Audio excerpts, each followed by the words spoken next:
السلام علیکم ورحمۃ اللہ وبرکاتہ۔ اعوذ باللہ من الشیطان الرجیم، بسم اللہ الرحمن الرحیم۔ قل ان کنتم تحبون اللہ فاتبعونی یحببکم اللہ ویغفر لکم ذنوبکم واللہ غفور رحیم۔ قل اطیعوا اللہ والرسول فإن تولوا فإن اللہ لا يحب الكافرین۔ ان اللہ وملائکتہ یصلون علی النبی یا ایہا الذین آمنوا صلوا علیہ وسلموا تسلیما۔ اے نبی صلی اللہ علیہ وسلم، لوگوں سے کہہ دو کہ اگر تم حقیقت میں اللہ سے محبت رکھتے ہو تو میری پیروی اختیار کرو۔ اللہ تم سے محبت کرے گا اور تمہاری خطاؤں سے درگزر فرمائے گا۔ وہ بڑا معاف کرنے والا اور رحیم ہے۔ ان سے کہو کہ اللہ اور رسول کی اطاعت قبول کر لو۔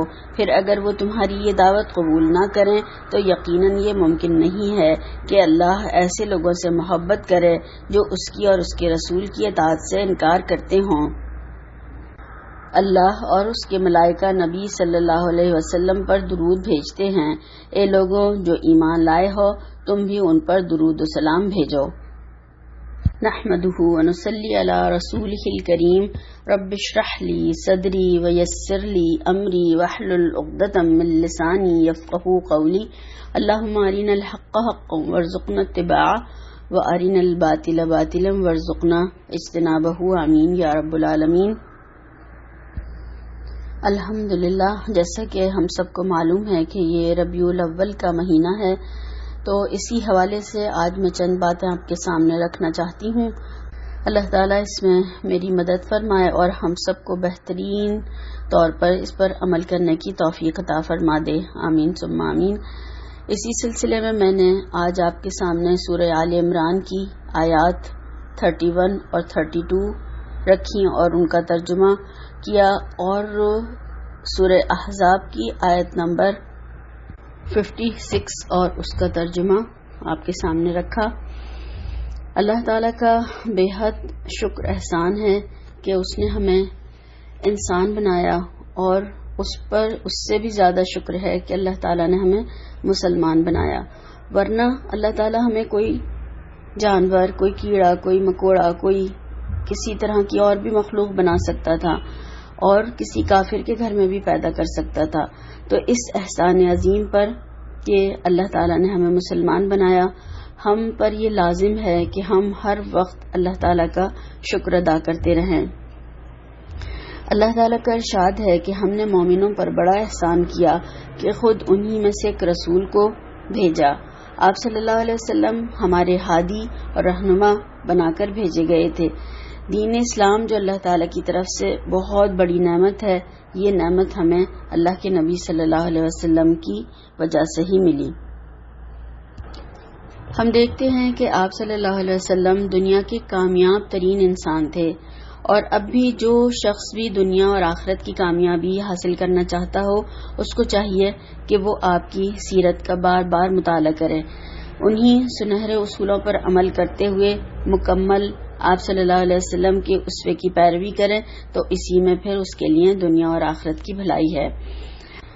اللہ تعالیٰ نے حضرت آدم علیہ السلام سے جو ہدایت کا سلسلہ شروع کیا، وہ آپ صلی اللہ علیہ وسلم پر ختم ہوا۔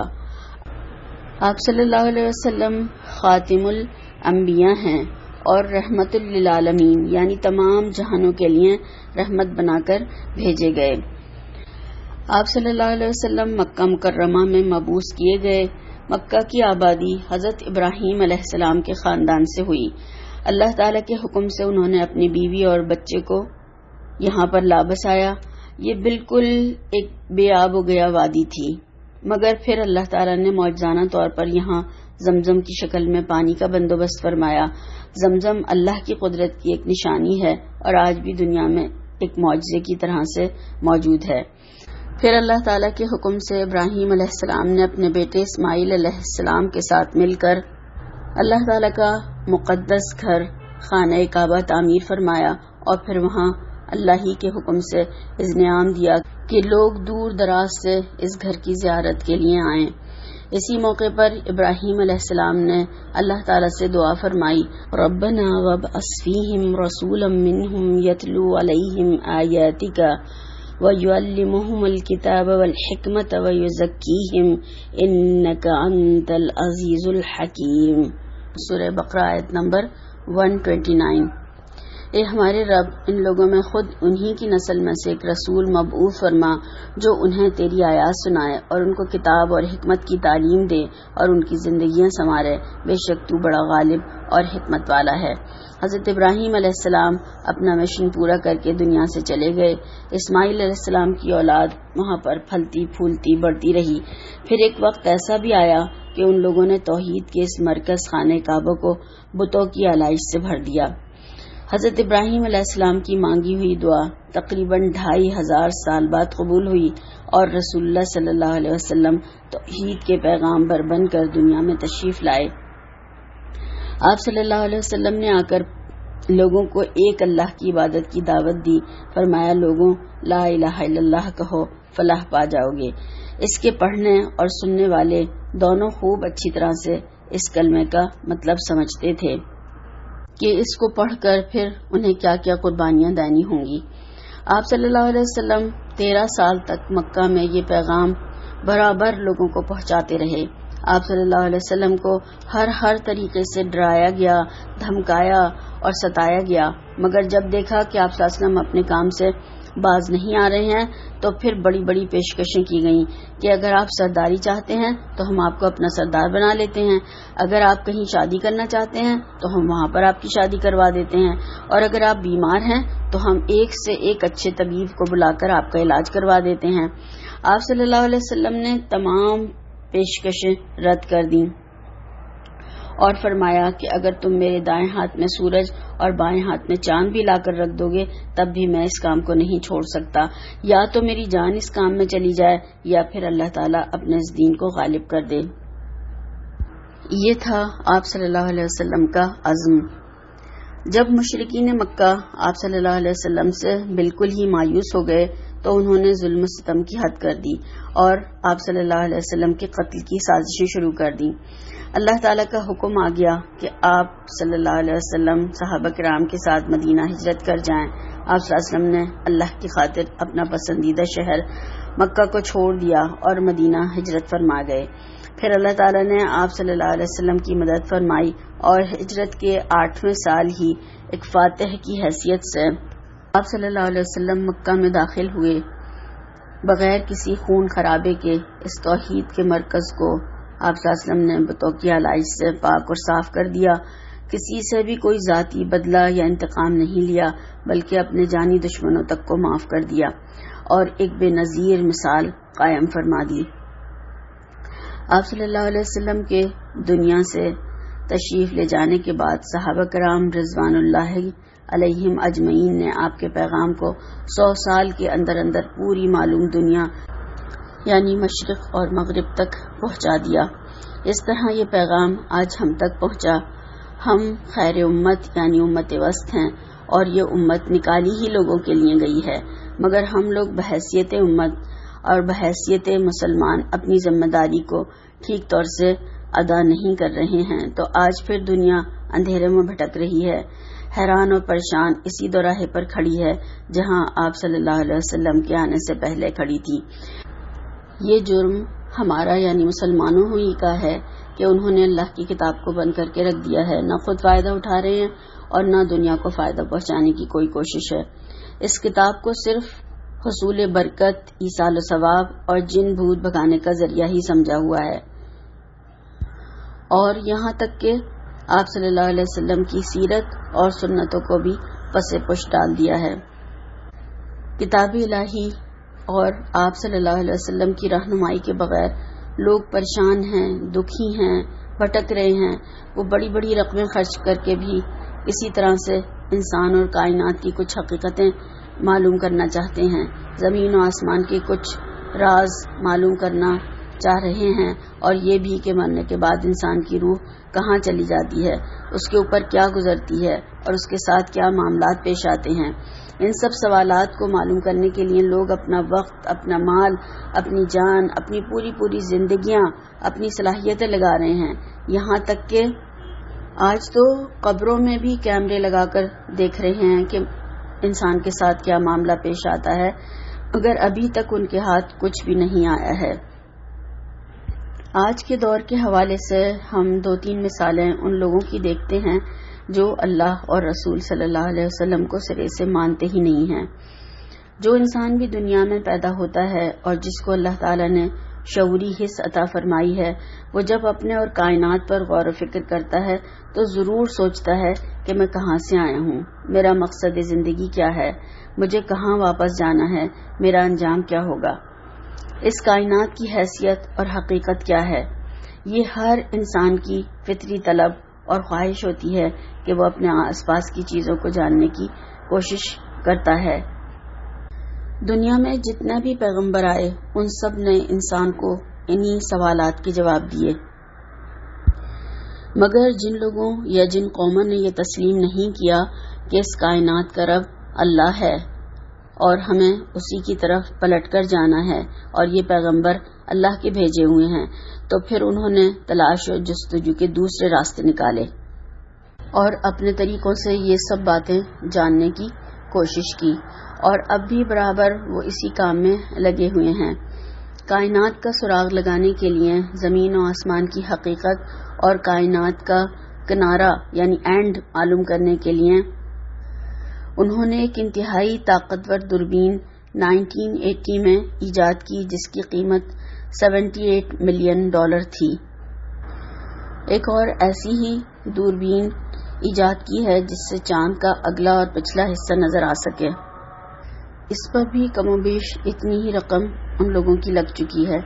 اسی طرح سے خلائی جہازوں پر اور خلائی آلات پر لاکھوں کروڑوں ڈالر خرچ ہو چکے ہیں، مگر ابھی تک کوئی سرا ان کے ہاتھ نہیں آیا ہے۔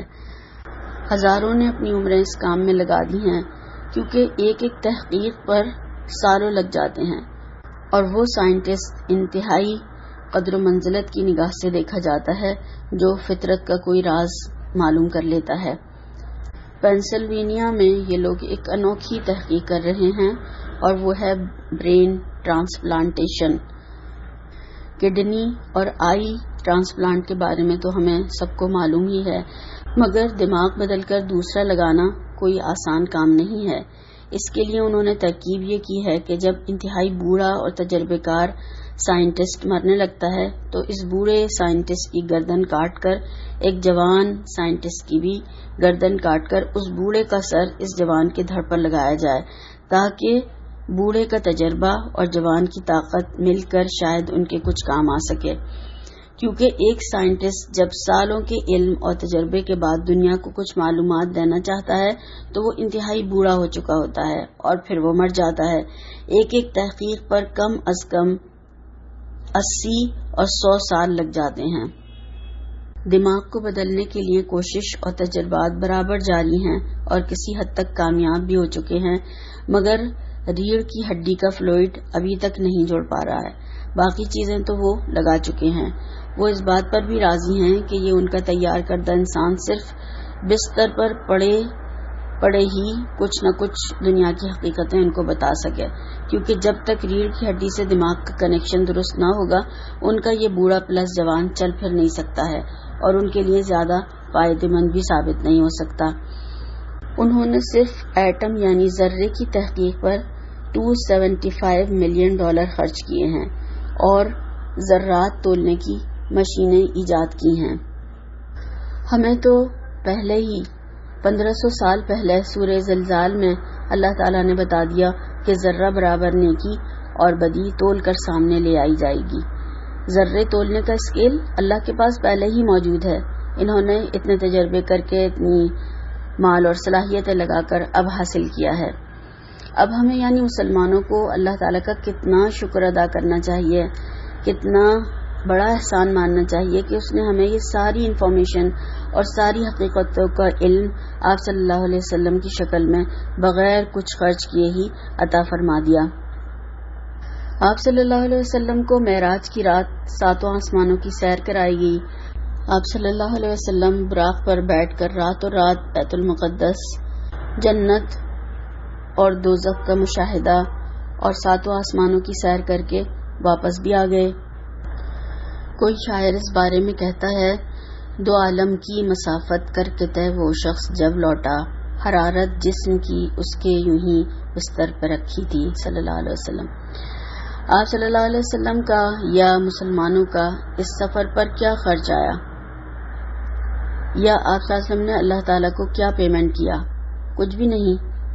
اب ہم یہ سوچیں کہ ہم کتنی خوش قسمت امت ہیں کہ آپ صلی اللہ علیہ وسلم کی سیرت مبارکہ اور سنت مطہرہ تمام محفوظ ہے، اور یہ سارے آسمانی تجربات اور معلومات، جنت اور دوزخ کے مشاہدات، ہمارا انجام کیا ہوگا، واپسی کہاں ہوگی، ہمیں کہاں جانا ہے، ہمیشہ کے لیے آرام میں یا پھر ہمیشہ کے لیے عذاب میں، اللہ تعالیٰ محفوظ رکھے۔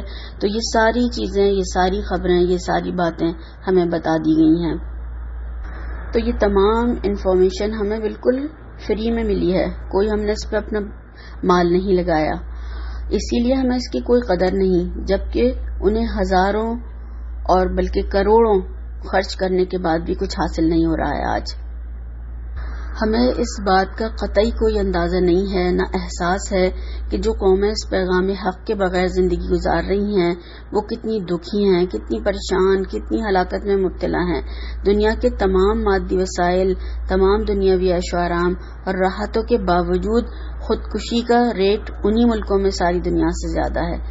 دنیاوی اعتبار سے وہ کتنے ہی عروج پر پہنچ جائیں، مگر علم وحی الہی کے بغیر وہ یا کوئی بھی اس کائنات کے رازوں اور اس کے بعد کی زندگی کے بارے میں کچھ بھی نہیں معلوم کر سکتا ہے۔ تو پھر اس تک پہنچنے کے ذریعے ہی کو تھامنا ہوگا، اور وہ ذریعہ آپ صلی اللہ علیہ وسلم کی ذات اقدس ہی ہے۔ آپ صلی اللہ علیہ وسلم سے تعلق درست اور مضبوط کرنے کی ضرورت ہے۔ جب تک یہ تعلق صحیح بنیادوں پر استوار نہیں ہوگا، نہ ہم خود ہدایت حاصل کر سکیں گے اور نہ دوسروں کو اس کی طرف دعوت دے سکیں گے۔ عبداللہ بن عباس رضی اللہ تعالیٰ عنہ کی روایت ہے کہ آپ صلی اللہ علیہ وسلم نے فرمایا کہ میں تمہارے اندر 2 چیزیں چھوڑے جا رہا ہوں، جسے اگر تم مضبوطی سے تھامے رہو گے تو ہرگز گمراہ نہ ہوگے، یعنی اللہ تعالیٰ کی کتاب اور اس کے نبی صلی اللہ علیہ وسلم کا طریقہ یعنی سنت، کیونکہ ان میں قیامت تک کے معاملات اور پیش آنے والے مسائل کا حل موجود ہے۔ آج ہم ذرا دیکھتے ہیں اور جائزہ لیتے ہیں کہ مسلمان عقیدے کے لحاظ سے 2 انتہاؤں پر پائے جاتے ہیں۔ پہلا انتہائی رویہ، اس کو دیکھتے ہیں کہ کچھ مسلمان کہتے ہیں کہ بس قرآن ہی ہمارے لیے کافی ہے، اور آپ صلی اللہ علیہ وسلم اور آپ صلی اللہ علیہ وسلم کی احادیث کی ہمیں کوئی ضرورت نہیں، نعوذ باللہ من ذالک۔ نماز جس کی سب سے زیادہ تاکید قرآن کریم میں ہے اور جسے اللہ کے نبی صلی اللہ علیہ وسلم نے اپنی آنکھوں کی ٹھنڈک فرمایا، تقریباً 200 بار جس کا تذکرہ قرآن میں موجود ہے، مگر نہ طریقہ بتایا گیا ہے اور نہ ہی اوقات بتائے گئے ہیں۔ یہ سب معلومات ہمیں آپ صلی اللہ علیہ وسلم سے ہی معلوم ہوئی۔ طہارت کا طریقہ جو نماز کی شرط اول ہے، ساری اسلامی عبادات اور زندگی گزارنے کے طریقے آپ صلی اللہ علیہ وسلم کی سنت سے ہی ہمیں معلوم ہوئے، مگر جو لوگ آپ صلی اللہ علیہ وسلم کو ماننا نہیں چاہتے ہیں، پھر وہ ساری عبادات اور احکامات کو چھوڑ کر صرف قرآن کے الفاظ کو منمانے مطلب پہنا کر اپنی مرضی سے عمل کرنا چاہتے ہیں، تاکہ تمام عبادات کا سلسلہ ختم ہو جائے اور وہ صرف بیٹھ کر قرآن پڑھتے رہیں۔ مگر ہم نے تو لا الہ الا اللہ کے ساتھ محمد رسول اللہ صلی اللہ علیہ وسلم بھی کہا ہے، اور جب تک ہم آپ صلی اللہ علیہ وسلم کو اپنا رہبر اور رہنما نہیں مانیں گے تو ہمارا ایمان ہی مکمل نہیں ہو سکتا اور نہ ہم ہدایت ہی پا سکتے ہیں۔ اور یہ تعلیم اللہ تعالیٰ نے خود دی ہے کہ آپ کی پیروی کو اپنی محبت کی نشانی قرار دیا ہے۔ جو آیت ہم نے شروع میں تلاوت کی تھی، قُلْ إِن كُنتُمْ تُحِبُّونَ اللَّهَ فَاتَّبِعُونِي يُحْبِبْكُمُ اللَّهُ وَيَغْفِرْ لَكُمْ ذُنُوبَكُمْ، آل عمران آیت نمبر 31۔ اے پیغمبر صلی اللہ علیہ وسلم کہہ دیجئے کہ اگر تم اللہ سے محبت کرتے ہو تو میری پیروی اختیار کرو، اللہ تم سے محبت کرے گا اور تمہارے گناہ بخش دے گا۔ کیونکہ ہم دیکھتے ہیں کہ گائیڈ کے بغیر کوئی منزل مقصود کو نہیں پہنچ سکتا، چاہے وہ کتنا بھی گھوم پھر لے۔ اسی طرح آپ صلی اللہ علیہ وسلم کے طریقے پر چلے بغیر دنیا میں کچھ بھی کرتا پھرے وہ کامیابی کا راستہ نہیں پا سکتا ہے۔ آپ صلی اللہ علیہ وسلم رہبر اور یہ کتاب ہماری رہنما ہے، ہدایت کے لیے ہے، تو دونوں کی ضرورت ہے منزل تک پہنچنے کے لیے۔ اب ذرا دوسرے انتہائی رویے کو دیکھتے ہیں۔ دوسری انتہا یہ ہے کہ کچھ لوگوں نے آپ صلی اللہ علیہ وسلم کی محبت میں آپ صلی اللہ علیہ وسلم کی عزت، عظمت، رتبہ، مرتبہ اور مقام کو حد سے زیادہ بڑھا دیا ہے، بالکل اسی طرح جیسے یہود و نصارہ نے اپنے نبیوں کے ساتھ کیا تھا کہ انہیں اللہ کے مقام تک نعوذ باللہ پہنچا دیا اور کہیں اللہ کی ہستی سے بھی آگے بڑھا دیا، نعوذ باللہ من ذالک۔ یہی کچھ آج دوسری انتہا پر پہنچے ہوئے مسلمان بھی کر رہے ہیں۔ ہم دیکھتے ہیں کہ نعتوں میں جو اشعار پڑھے جاتے ہیں اس میں کتنے شرکیہ کلمات ہوتے ہیں، شاید ہی کبھی اس بارے میں کسی نے غور کیا ہو یا سوچا ہو۔ مثال کے طور پر ہم یہاں پر چند اشعار دیکھتے ہیں۔ وہی جو مستوی عرش تھا خدا ہو کر، اتر پڑا ہے مدینہ میں مصطفیٰ ہو کر، صلی اللہ علیہ وسلم۔ یہ کتنا بڑا شرک ہے کہ عرش پر جو اللہ تعالیٰ تھا وہ مدینہ میں نبی صلی اللہ علیہ وسلم بن کر اتر آیا ہے، نعوذ باللہ من ذالک۔ اللہ تعالیٰ کو ایک جسم کے اندر دکھا دیا اور یہ بھی کہہ دیا کہ آپ صلی اللہ علیہ وسلم اصل میں اللہ ہی ہیں، نعوذ باللہ۔ اب آگے دیکھتے ہیں، اللہ کے پلے میں وحدت کے سوا کیا ہے، جو کچھ ہمیں لینا ہے لے لیں گے محمد سے صلی اللہ علیہ وسلم۔ جبکہ ہر نماز میں ہم کہتے ہیں ایاک نعبد و ایاک نستعین، ہم صرف تیری ہی عبادت کرتے ہیں اور صرف تجھ ہی سے مدد مانگتے ہیں، تو نماز کے بعد میں یہ شرکیہ باتیں کرتے ہیں، یہ کتنی بڑی جسارت ہے۔ پھر آگے تیسرا دیکھ لیتے ہیں، اٹھا کر میم کا گھونگٹ جو جھانکا تیری کملی کو، تو دیکھا ذات احمد میں احد روپوش رہتا ہے۔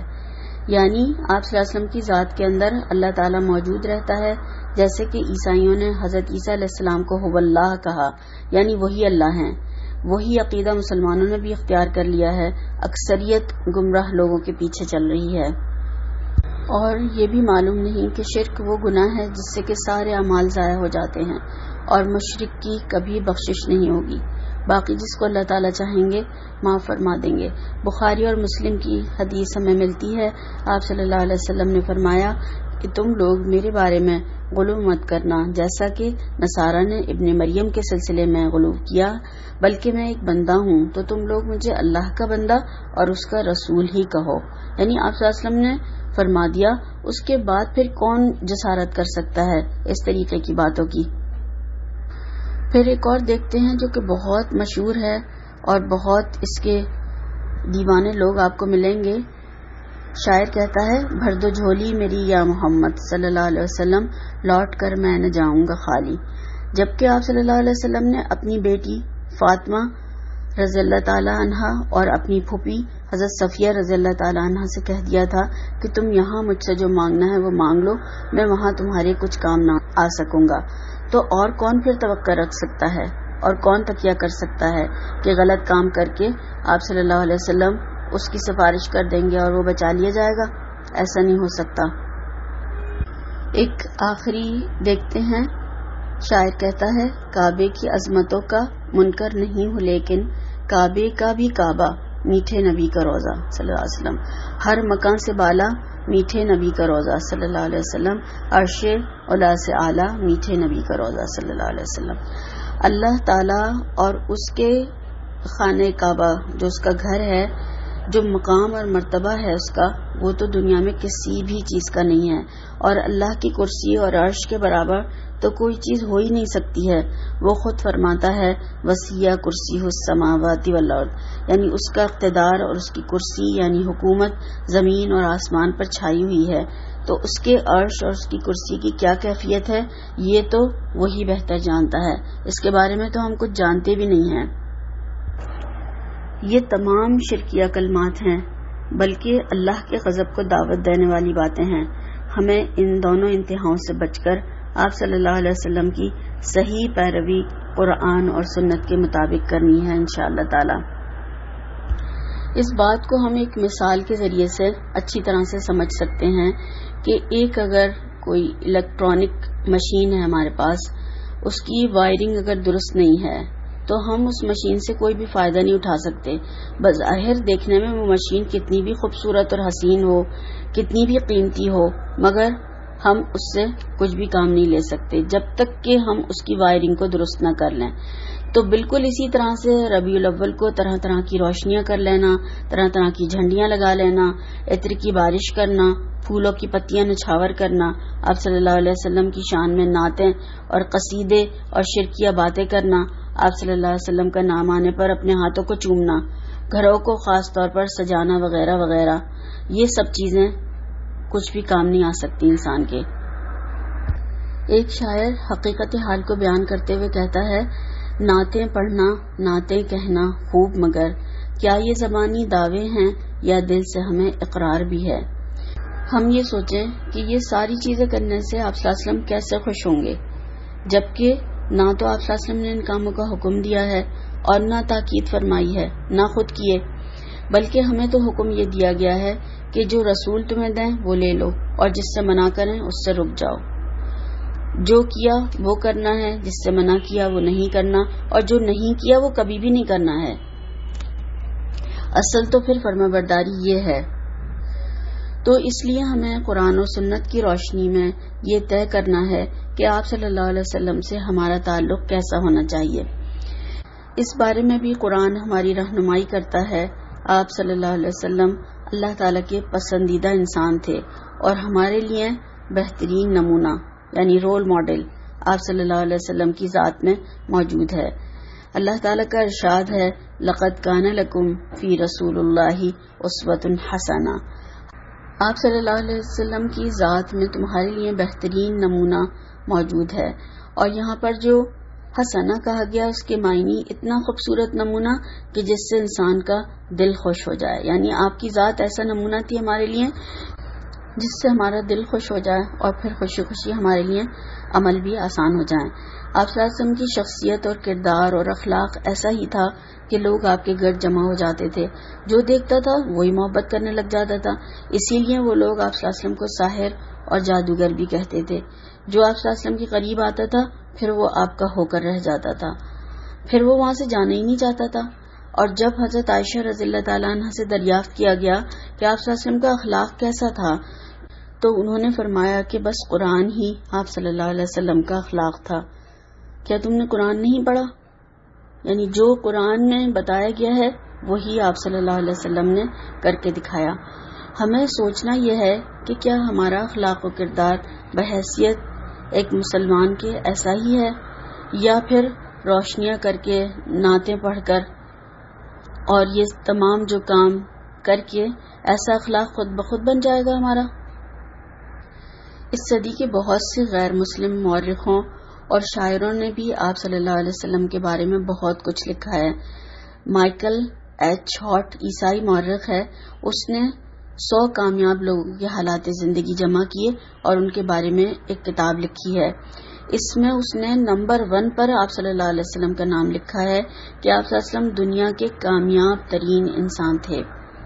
دوسرا مورخ لکھتا ہے کہ محمد صلی اللہ علیہ وسلم وہ انسان ہیں جنہوں نے سب سے زیادہ اپنا دماغ استعمال کیا اور کسی نے دنیا میں اپنا اتنا دماغ استعمال نہیں کیا۔ دماغ اللہ تعالیٰ کی ایک ایسی حیرت انگیز بنائی ہوئی چیز ہے کہ پوری زندگی اس کو استعمال کرنے پر بھی صرف 1/4 حصہ ہی انسان اس کا استعمال کر پاتا ہے۔ مگر آپ صلی اللہ علیہ وسلم کو اللہ تعالیٰ نے جو حکمت اور بصیرت عطا فرمائی تھی اس کا آپ صلی اللہ علیہ وسلم نے خوب ہی استعمال کیا۔ ایسی محبتیں بانٹی کہ قبائل کو شیر و شکر کر دیا، یہاں تک کہ جانی دشمنوں تک کو بھائی بھائی بنا دیا، ہر ایک کے حقوق مقرر فرمائے۔ خواتین پر تو آپ صلی اللہ علیہ وسلم کے بہت احسانات ہیں۔ آپ صلی اللہ علیہ وسلم ہمارے محسن ہیں۔ آپ صلی اللہ علیہ وسلم نے عورت کو زندہ رہنے کا حق دلوایا، ورنہ عورت تو اس قابل ہی نہیں سمجھی جاتی تھی کہ وہ زندہ رہے، بھیڑ بکریوں کی طرح سے بیچی اور خریدی جاتی تھی، اتنی قابل نفرت تھی کہ پیدا ہوتے ہی زندہ زمین میں دفن کر دی جاتی تھی۔ آپ صلی اللہ علیہ وسلم نے ماں، بہن، بیٹی اور بیوی کی حیثیت سے عزت، مقام اور مرتبہ دلوایا، وراثت میں حصہ دلوایا اور تمام اور بھی بہت سے حقوق دلوائے۔ دنیا سے تشریف لے جاتے وقت بھی نصیحت فرمائی کہ لوگوں، عورتوں اور غلاموں کے بارے میں اللہ سے ڈرتے رہنا۔ آج ہم دیکھتے ہیں کہ معاشرے کے رسم و رواج، بدعات اور خرافات میں خواتین ہی زیادہ مبتلا ہیں۔ ہمیں اپنے محسن صلی اللہ علیہ وسلم کے احکامات کا کوئی پاس و لحاظ ہی نہیں ہے، کوئی خیال ہی نہیں ہے۔ ہم نے ابھی تک 3 طرح کے لوگوں کے بارے میں دیکھا۔ نمبر 1 وہ لوگ جو اللہ تعالیٰ کو ہی نہیں مانتے، وہ صرف اپنی کوششوں میں لگے ہوئے ہیں۔ نمبر 2 وہ لوگ جو اللہ تعالیٰ اور قرآن کو مانتے ہیں مگر آپ صلی اللہ علیہ وسلم کو نہیں مانتے۔ نمبر 3 وہ لوگ جو آپ صلی اللہ علیہ وسلم کو نعوذ باللہ اللہ کے درجے تک پہنچا دیتے ہیں۔ اب ہمیں یہ سوچنا ہے کہ ہم کیا کریں، صحیح راستہ عمل کے لیے کون سا ہے، کون سا راستہ منتخب کریں۔ تو صحیح راستہ اور فوز و فلاح والا صحیح طریقہ خود اللہ تعالیٰ نے قرآن کریم میں ہمیں بتا دیا ہے۔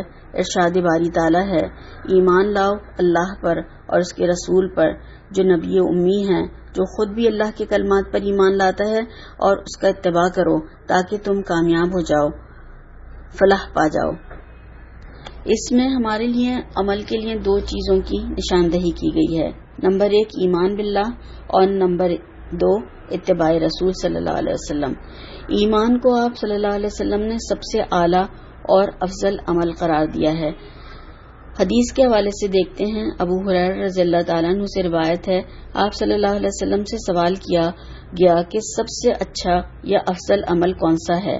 آپ صلی اللہ علیہ وسلم نے جواب میں ارشاد فرمایا کہ اللہ اور اس کے رسول پر ایمان لانا، کیونکہ ایمان کے بغیر کوئی عمل بھی اللہ تعالیٰ قبول نہیں فرمائیں گے، بڑے بڑے عمل بھی غبار بنا کر اڑا دیے جائیں گے۔ مثال میں ہم دیکھتے ہیں کہ حضرت عائشہ رضی اللہ تعالیٰ عنہ نے عبداللہ بن جدعان کے بارے میں سوال کیا تھا کہ اس کی نیکیاں قیامت کے دن اس کے کچھ کام آئیں گی، کیونکہ وہ انتہائی سخی تھا، یتیموں، بیواؤں، مسکینوں، مسافروں پر بے تحاشا اپنی دولت لٹایا کرتا تھا۔ تو آپ صلی اللہ علیہ وسلم نے فرمایا کہ وہ ایمان نہیں لایا، اس نے کبھی بھی رب اغفر لی خطیئتی یوم الدین نہیں کہا، تو یہ تمام اعمال اس کے کچھ کام نہ آ سکیں گے۔ یعنی کتنا بڑا خسارہ اور محرومی ہے کہ دنیا میں ساری زندگی وہ نیک کام کرتا رہا مگر ایمان نہیں لایا، تو پھر یہ نیک کام اس کے وہاں پر کچھ کام نہ آ سکیں گے۔ دوسری چیز جو آپ نے بتائی وہ اتباع رسول صلی اللہ علیہ وسلم ہے۔ اس کے حوالے سے سورہ نساء میں اللہ تعالیٰ کا ارشاد ہے، جو لوگ اللہ اور رسول صلی اللہ علیہ وسلم کی اطاعت کریں گے وہ ان کے ساتھ ہوں گے جن پر اللہ تعالیٰ نے انعام فرمایا، یعنی وہ لوگ انبیاء، صدیق اور شہداء اور صالحین ہوں گے، اور یہ کیسے اچھے ساتھی ہیں جو کسی کو میسر آئیں۔ یہ سورہ نساء کی آیت نمبر 69 ہے۔ تو اتباع کرنے والوں کے لیے خوشخبری ہے کہ اللہ تعالیٰ ان کو ایسی جنتوں میں داخل فرمائے گا جن کے نیچے نہریں بہتی ہوں گی، وہ ہمیشہ ہمیشہ وہاں رہیں گے، اور یہ بڑی کامیابی ہے۔ اصل کامیابی تو پھر انسان کے لیے یہی ہے۔ اب ذرا ہم تھوڑا سا اتباع رسول صلی اللہ علیہ وسلم اور اطاعت رسول صلی اللہ علیہ وسلم کے حوالے سے کچھ مثالیں دیکھتے ہیں۔ اللہ تعالیٰ ایسی ہی اطاعت اور فرمانبرداری کی ہم سب کو بھی توفیق عطا فرمائے۔ خواتین بھی مردوں کے ساتھ ساتھ ان مثالوں میں پیش تھیں، اور میں پھر انہی کی پہلے مثالیں آپ کے سامنے رکھوں گی۔ ایک بار آپ صلی اللہ علیہ وسلم نے عید کا خطبہ ارشاد فرمایا اور پھر خواتین کی طرف تشریف لے گئے، ان کو خطبہ دیا اور خاص طور سے صدقہ کرنے کی تلقین فرمائی کہ تم زیادہ شوہروں کی ناشکری کرتی ہو اور زبان کے بارے میں بھی احتیاط نہیں کرتی ہو، اس لیے تم زیادہ صدقہ دیا کرو۔ حضرت بلال رضی اللہ تعالیٰ عنہ آپ صلی اللہ علیہ وسلم کے ساتھ تھے، انہوں نے آپ کے لیے چادر بچھائی ہوئی تھی۔ عورتوں کا یہ سننا تھا کہ انہوں نے اپنے چھلے، انگوٹھیاں، ہار اور بندے اتار کر اس چادر پر ڈالنا شروع کر دیے۔ اب ہم ذرا یہ دیکھیں اور خیال کریں کہ انہوں نے یہ نہیں سوچا کہ آج عید کا دن ہے، سارا دن پہنے رہتے ہیں، شام کو شوہروں سے مشورہ کر کے آپ صلی اللہ علیہ وسلم کو بھجوا دیں گے۔ آپ نے کون سا ابھی دینے کے لیے کہا ہے؟ یہ ہے اطاعت کی بہترین مثال کہ جب کہا جائے تو فوراً اس پر عمل کر دیا جائے۔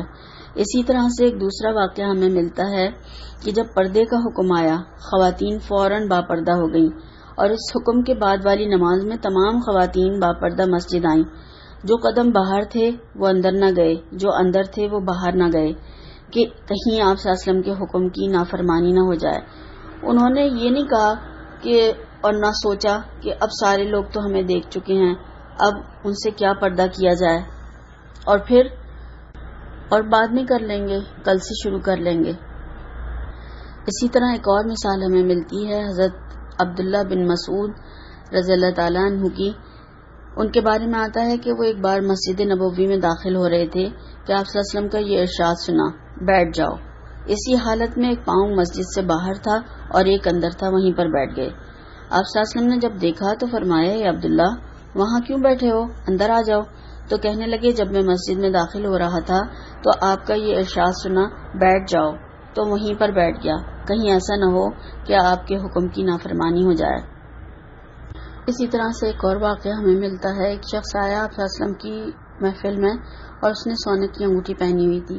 آپ صلی اللہ علیہ وسلم نے انگوٹھی دیکھی تو اس کے ہاتھ سے اتار کر پھینک دی کہ سونا میری امت کے مردوں پر حرام ہے، اور فرمایا کہ کیا تم میں سے کوئی جہنم کے انگارے کا ارادہ کرتا ہے کہ اسے اپنے ہاتھ میں لے لے گا؟ یہ مسلم کی روایت ہے۔ جب آپ صلی اللہ علیہ وسلم وہاں سے چلے گئے تو کسی نے اس سے کہا کہ اس انگوٹھی کو اٹھا لو اور اپنے گھر کی عورتوں کو دے دینا یا پھر کسی اور کام میں لے آنا۔ تو اس شخص نے فوراً جواب دیا کہ یہ آپ صلی اللہ علیہ وسلم نے پھینک دی ہے، اب میں اسے ہرگز بھی نہیں اٹھاؤں گا۔ اور ہم دیکھتے ہیں ہمارے یہاں شادیوں میں دولہا کو سونے کی انگوٹھی پہنائی جاتی ہے، تو جب ہم غلط کاموں سے اور جو آپ صلی اللہ علیہ وسلم نے حرام کہا ہے اس کام سے ابتدا کریں گے تو پھر زندگیوں میں برکت کہاں سے ہوگی، وہ رشتے پھر کہاں سے نبھیں گے؟ اور کیا ہم یہ سنتوں پر عمل کر رہے ہیں یا ہم سنتوں کو مذاق بنا رہے ہیں؟ اور کچھ لوگ تو کہتے ہیں پہننا تو نہیں ہے مگر دینا تو ضروری ہے۔ تو پھر جب پہننا نہیں ہے تو پھر دینے کی کیا ضرورت ہے؟ اور پھر اس میں جو آپ نے منع کیا پھر اس میں حصہ لینے کی کہاں سے عقل ہمیں اجازت دیتی ہے؟ جس کام کی شریعت ہمیں اجازت نہیں دیتی تو پھر ہمیں وہ کام نہیں کرنا چاہیے۔ اسی طرح سے ایک اور واقعہ ملتا ہے کہ ایک غزوے میں کئی بار حملہ کرنے کے بعد بھی جب کامیابی نہیں ہوئی تو سب نے مل کر بیٹھ کر سوچا کہ کہیں ہم سے کوئی سنت تو نہیں چھوٹ گئی ہے۔ جب غور و فکر کیا تو معلوم ہوا کہ جنگ میں مصروفیت کی وجہ سے مسواک ترک کر دی تھی۔ فوراً تلواریں پھینک کر درختوں کی طرف لپکے اور ٹہنیاں توڑ کر مسواکیں بنائیں اور مسواک کرنے لگے۔ دشمنوں کے جاسوسوں نے جب انہیں خبر دی کہ مسلمان اپنے دانت تیز کر رہے ہیں، تمہاری خیر نہیں، اب تو وہ تمہیں کچا ہی چبا جائیں گے۔ اس طرح پھر جو حملہ کیا گیا تو پہلے ہی حملے میں فتح ہوئی، یعنی ایک سنت پر عمل کرنے کی وجہ سے اللہ تعالیٰ نے دشمنوں کے دلوں پر ان کا فروغ ڈال دیا۔ آج ہم دیکھیں اور سوچیں کہ ہم کیا عمل کر رہے ہیں، بس روشنیاں کر کے، نعتیں پڑھ کر، جلوس اور جلسے نکال کر، تمام نمازوں کو قضا کر کے یہ سمجھتے ہیں کہ ہم نے کوئی حق محبت ادا کر دیا۔ ایک اور مثال ہمیں فاتحی ایران حذیفہ بن یمان کی ملتی ہے کہ وہ بالکل معمولی لباس میں ایران فتح کرنے کے لیے پہنچے اور انہوں نے دربار میں جب شاہ نے مذاکرات کے لیے بلایا تو اسی معمولی لباس میں وہاں پر پہنچ گئے۔ دربان نے کہا کہ آپ اس لباس میں بادشاہ سے ملنے نہیں جا سکتے، آپ کو لباس تبدیل کرنا ہوگا۔ تو انہوں نے جواب دیا کہ مجھے بادشاہ سے تمہارے سے کوئی ملنے کا شوق نہیں ہے، اگر وہ ملنا چاہتا ہے تو میں پھر اپنا لباس نہیں بدلوں گا، اسی لباس میں اس کے پاس جاؤں گا۔ بادشاہ کو جب معلوم ہوا تو اس نے پھر ان کو دربار میں بلایا اور کھانا ان کو پیش کیا گیا۔ کھانا کھاتے ہوئے ان کے ہاتھ سیکنے والا زمین پر گر گیا تو انہوں نے اس کو اٹھا کر صاف کر کے کھانے لگے۔ تو ساتھ میں جو شخص بیٹھے ہوئے تھے تو انہوں نے کوہنی ماری اور کہا یہ حرکت بادشاہ کے سامنے تم کر رہے ہو اور اس طرح سے نیچے سے اٹھا کر کھا رہے ہو۔ تو انہوں نے کہا کہ میں اپنے رسول صلی اللہ علیہ وسلم کی سنتوں کو ان احمقوں کے لیے کیا چھوڑ دوں؟ نہیں، میں ایسا نہیں کروں گا، اور وہ انہوں نے نوالا صاف کر کے کھا لیا۔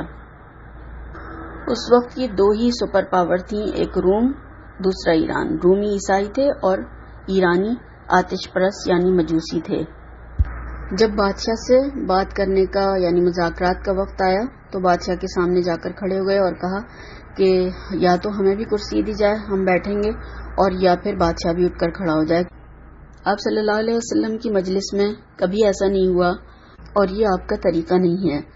بادشاہ انتہائی غصے میں آیا اور کہنے لگا کہ یہ کتنے عجیب قسم کے لوگ ہیں، انہوں نے تو ہمیں پریشان کر دیا ہے، اور ان کے سر پر ایک مٹی کا ٹوکرا رکھ دو اور انہیں خوب ذلیل کر کے دربار سے باہر نکال دو۔ حذیفہ رضی اللہ تعالیٰ مسکرائے اور کھڑے ہو گئے۔ ان لوگوں نے مٹی کا ایک ٹوکرا بھر کر ان کے سر پر لا کر رکھ دیا۔ سر پر ٹوکرا رکھوانے کے بعد کہنے لگے کہ ایک اسرا، تو نے اپنے ملک کی مٹی تو ہمیں خود ہی دے دی، اب دیکھنا تیری زمین کا کیا حال ہوتا ہے۔ پھر وہ ہاتھ ملتا رہ گیا کہ میں نے خود ہی اپنی سرزمین ان کے حوالے کر دی، اور ایرانیوں نے پھر اس کا برا شگون لیا اور ایران پھر مسلمانوں کے ہاتھوں فتح ہو گیا۔ اور ہمیں یہ بھی جاننا چاہیے، معلوم ہونا چاہیے کہ جس تلوار سے یہ مارکا لڑا گیا، جس سے ایران فتح ہوا، اس کے دستے پر پرانے کپڑے لپٹے ہوئے تھے، یعنی اس کا کور بھی نہیں تھا، جس کو دیکھ کر درباری ان کی تلوار کو دیکھ کر ہنسے تھے، مگر انہوں نے کہا تھا کہ تم اس تلوار کو نہ دیکھو، اس کے اوپر کپڑے لپٹے ہوئے نہ دیکھو، اس کے پیچھے جو ہاتھ ہے، جو ایمانی قوت ہے، جو جذبہ ہے، اس کو دیکھو۔ فتح تو اصل میں پھر اس کی وجہ سے انشاءاللہ اللہ کی مدد سے ہوگی۔ یہ تھے وہ لوگ سچے مسلمان اور آپ صلی اللہ علیہ وسلم سے سچی محبت کرنے والے۔